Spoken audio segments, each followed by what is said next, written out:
Genesis 3:20. Adam named his wife Eve because she would become the mother of all the living. Adam may have named his wife Eve as the mother of all the living, but God is the one who made her. And when he did, it presented him, her creation presented him with the greatest challenge of all creation. Some years ago, a lady named Irma Bombeck, those of you that are my age know who she is. She was a columnist for many, many years, just a great writer. And she wrote this little piece on the creation of mothers. When the good Lord was creating mothers, he was into his sixth day of overtime. When the angel appeared and said, "You're doing a lot of fiddling around on this one." And God said, "Have you read the specs on this order? She has to be completely washable, but not plastic. Have 180 movable parts, all replaceable. Run on black coffee and leftovers." Post them for those of you that are my age. And have a lap that disappears when she stands up. A kiss that can cure anything from a broken leg to a disappointed love affair. And 6 pairs of hands. The angel shook her head slowly and said, 6 pairs of hands? No way. It's not the hands that are causing me problems, God remarked. It's the 3 pairs of eyes that mothers have to have. That's on the standard model? Asked the angel. God nodded. 1 pair that sees through closed doors when she asks, "What are you kids doing in there?" But she already knows. Another here in the back of her head that sees what she shouldn't, but what she has to know. And of course, the ones here in the front that can look at a child when he goofs up and say, "I understand and I love you," without so much as uttering a word. God, said the angel, touching his sleeve gently, "Get some rest tomorrow." "I can't," said God. Did you get that? She's good. I mean, she read the Bible, get some rest tomorrow. What day was Eve created? Huh? The 6th day, and get some rest tomorrow. What was tomorrow? It was going to be the first Sabbath. All right. Thank you, Irma. I appreciate that. God, said the angel, touching his sleeve gently, "Get some rest tomorrow." "I can't," said God. "I'm so close to creating something so close to myself. Already I have one who heals herself when she is sick, can feed a family of 6 on 1 pound of hamburger or a big can of veggie burger, and can get a 9-year-old to stand under a shower." That, I added the veggie burger part. The angel circled the model of a mother very slowly. "It's too soft," she sighed. "But tough," said God excitedly. "You can imagine what this mother can do or endure." Can it think? Not only can it think, but it can reason and compromise, said the Creator. Finally, the angel bent over and ran her finger across the cheek. "There's a leak," she pronounced. "I told you were trying to put too much into this model." "It's not a leak," said the Lord. "It's a tear." "What's it for?" "It's for joy, sadness, disappointment, pain, loneliness, and pride." "You're a genius," said the angel. Somberly, God said, "I didn't put it there." I thought that was good. Tomorrow, millions of mothers are going to receive flowers, candy, costume jewelry, maybe some real jewelry, gift cards, a meal out, all for just being a mom. Not to diminish the value of a good Mother's Day brunch at Taco Bell, no. Or a gift certificate to Walmart, yes. But if you're going to give your mom or a mom something, maybe you should think about what she really needs. I'm not going to tell you to buy her diamonds, although if you can afford that, she would really, really, really like that. She would appreciate it. But just consider, when you give her something, who she is, what she really does, and what she needs. When I was thinking about this, I thought of 3 things that every mother needs. First of all, every mother needs value. Proverbs 31:28 and 29 says this, "Her children stand and bless her. Her husband praises her. There are many virtuous and capable women in the world, but you surpass them all." Guys, when was the last time you told your wife that? There are many beautiful and virtuous women in the world, but you, my dear, my lovely, surpass them all. Well, tomorrow you can do it, okay? And if you can't remember the words, go to Proverbs 31, verses 28 and 29, and just read them.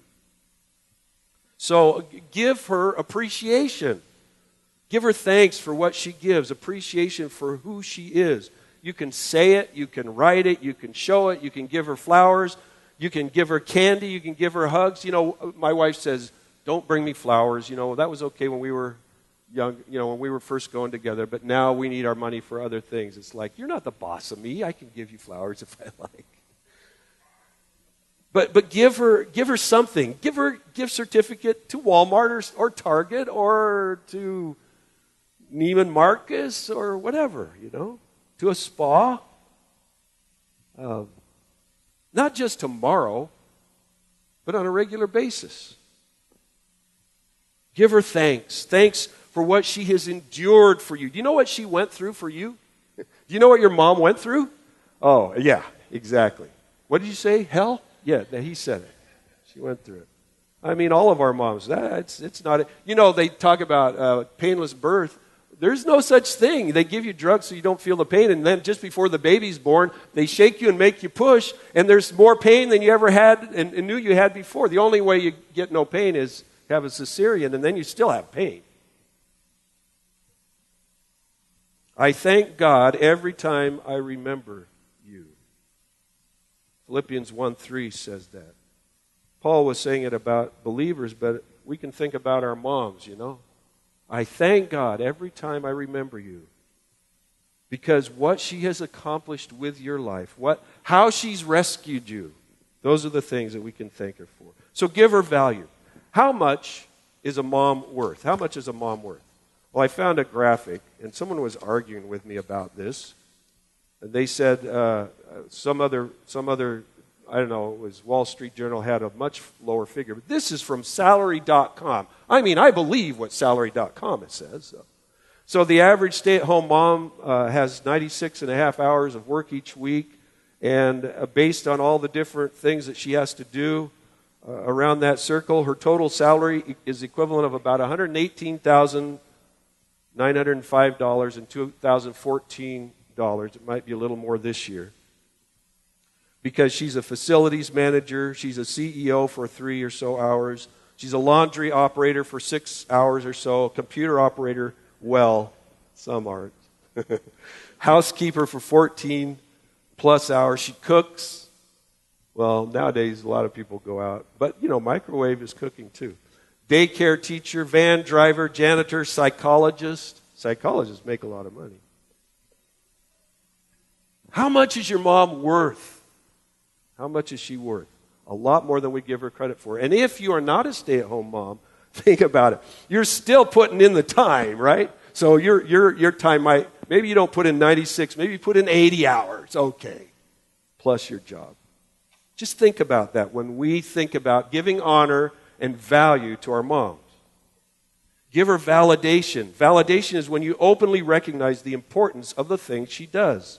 There's no job in the world more important or more complex or more challenging than that of being a mother. There is none.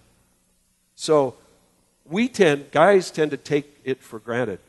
And we just think that's what they're supposed to do. But think about what your wife does for your children. Think about what she does day in and day out. In fact, why don't you try doing it? See how it works. Some of you are stay-at-home dads, and you understand what women go through. In the hands and care of a mother are the future leaders, the workers, the teachers, the doctors, the creators, the preachers and nurses and plumbers, salespeople and parents of the world. So do what the Proverbs says we need to do. Proverbs 31:31 says, show her respect, praise her in public for what she has done. Show her respect and praise her in public for what she has done. The second thing that we need to give moms is support. Support. She needs a support team. Successful armies, companies, institutions, they all have frontline people who are the doers, the soldiers, the movers and shakers, but they also have amazing support teams. Your mom, the mom that you know right now, needs your support. It would be a mistake for you to think you could replace your mom. You can't do it.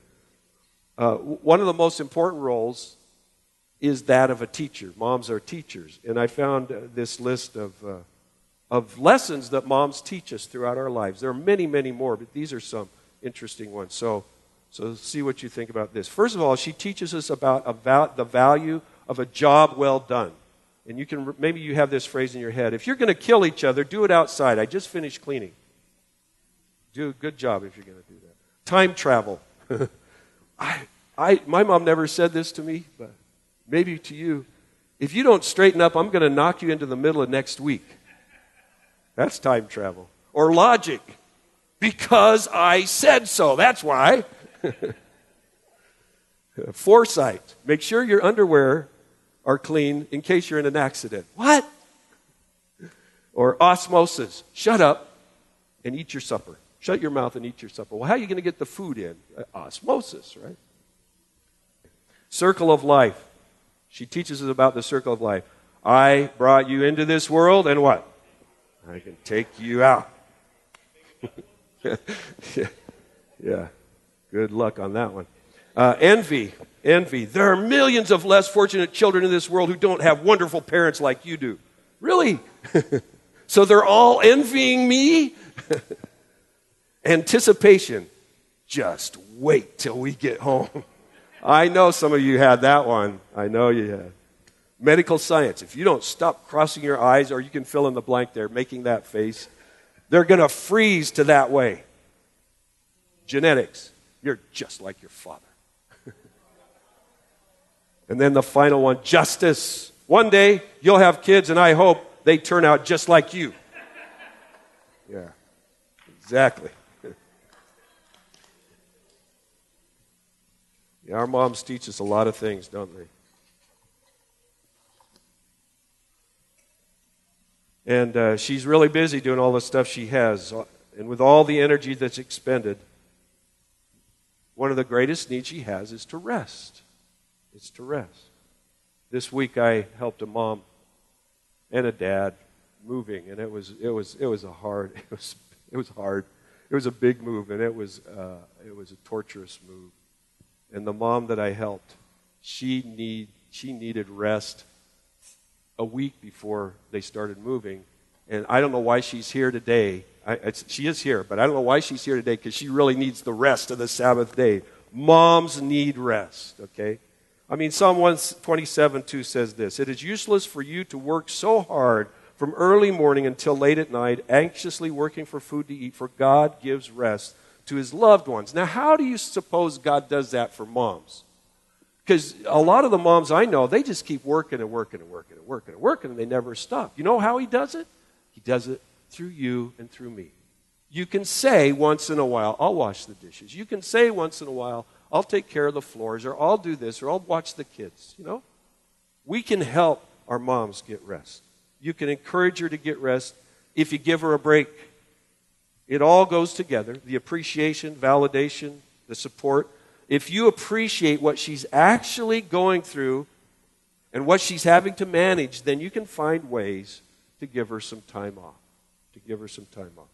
She needs a break, and she, just like every other human being that Jesus said this to, needs a life. He said, I came that they may have life and have it abundantly. Does that just apply to the poor sinners that come to church? It applies to moms. God, through his Son, said, I came so that moms could have life and have it more abundantly. And it's part of our job to help them do that. She needs a life that renews her energy, gives her the ability to be a good mom. And the best way that I can think of is through a spiritual connection, through prayer and through devotion to God. One pastor told this story of John and Charles Wesley's mom. You might have read this before. And some of these stories, I don't know how true they are, but I like the idea of it, so I'll just read it to you. Susanna Wesley was her name, the mother of Charles and John Wesley, founders of the Methodist Church. But it wasn't just Charles and John. There were 10 kids in the family. These men were some of the greatest Christian leaders in all of history. And God used their mom to instill spiritual principles in their lives. She knew, and this was back in the 1700s, she knew she needed time to be alone with Jesus Christ. So she found that time sometimes by finding a room where she could be alone. But being alone, when you have 10 kids, that's a scary proposition. As soon as you walk out of the room and you try to be alone, anything can happen, right? So a lot of times, instead of going into another room, she would take her apron, go over in the corner, take her apron and put it over her head, and she would pray. And all the kids knew when that was happening that this was her alone time with Jesus. And the story goes that if they dared interrupt her during that time, they might find themselves being sent to meet Jesus a little early. I don't know if that was how harsh she was, but some of the songs we still sing today were written by John and Charles Wesley. You can give mothers support by giving them assistance, help. Moms won't get rest if they don't get help to do what's needed to be done. And I've seen that happen in North Hills a lot. You folks have great families. I see dads really taking up the slack for moms a lot around here. Be good husbands, 1 Peter 3:7 says. Be good husbands to your wives. Honor them, delight in them. As women, they lack some of your advantages. Not some of your strength or intelligence, but some of your advantages. But in the new life of God's grace, you're equals. Treat your wives then as equals so your prayers don't run aground. This was written in the first century when society said, no, women are not equals. Well, Peter was saying, treat your wives as equals. How much more should we be doing that in the 21st century? The best gift, and you've probably heard this before, the best gift that dads can give to their children is to love their mother. That's the very best gift, to love her unconditionally and completely, and then show it by offering assistance. The third thing that I think of when I think of what mothers need is understanding. Every mother needs to know she's valued, she needs support, and that she needs understanding. You all know what the golden rule is, right? And when I drive the freeways, I have a hard time obeying the golden rule. Do unto others just what they did to you just now. Driving this morning to church, oh man, there's crazy people. Anyway, so when you think about how to treat your mom and how to understand her, do for your mom and to her as you would want it to be done to you. That's what Jesus said in Matthew 7. Do for others what you would like them to do for you. And do it through being patient. My mom was married when she was 17 years old. She gave birth to 5 children in the space of 6 years. And, well, before she was 25, I don't know. But it was a lot of kids in a short period of time. She worked full-time most of her life. She was one of the most caring and kind and loving people I've ever known. But she had her limits. She sometimes, we would look at her and we would think she was the Holy Mother of God. Halo around her head. And other times we thought she came straight from the lower places. I remember one time we were acting up, all 5 of us. And she made all of us kneel down at the couch with our butts sticking out. And she went down the row and started paddling us. She made it through my 2 older brothers and me, but then when it came to the 2 girls, come on.